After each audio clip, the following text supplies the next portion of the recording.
Rosa Parks a joué un rôle très important dans l'histoire des États-Unis. C'est un peu grâce à elle qu'aujourd'hui, les citoyens américains sont égaux, quelle que soit leur couleur de peau. À cette époque, la loi donne tous les droits aux blancs. C'est ce qu'on appelle la ségrégation raciale. Tout est séparé pour les noirs et les blancs. École, bus, cimetière. Elle épouse Raymond Parks qui milite pour les droits des noirs. Malgré son niveau d'études, elle doit travailler comme simple couturière parce que personne ne veut lui confier un poste important. En plus, elle essaie de s'inscrire sur les listes électorales depuis plusieurs années et elle ne peut pas. Elle s'engage dans l'association de son mari et elle devient militante pour qu'il n'y ait plus de différence entre les noirs et les blancs.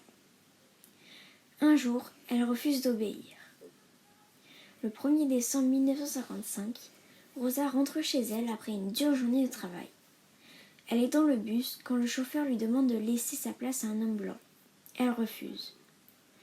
La police arrive et ils mettent des menottes à Rosa et l'emmènent en prison.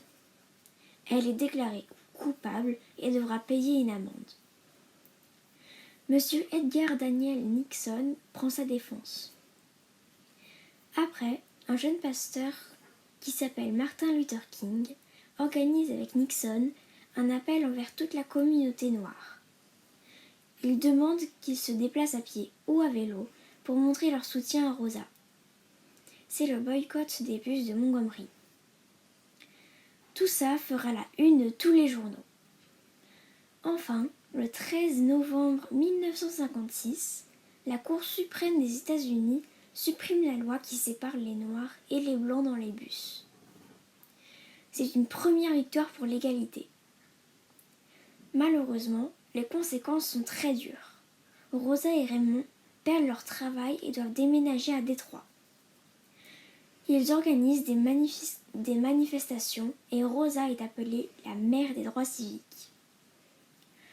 En 1964, le président américain Lyndon Johnson signe des textes de loi qui interdisent la discrimination.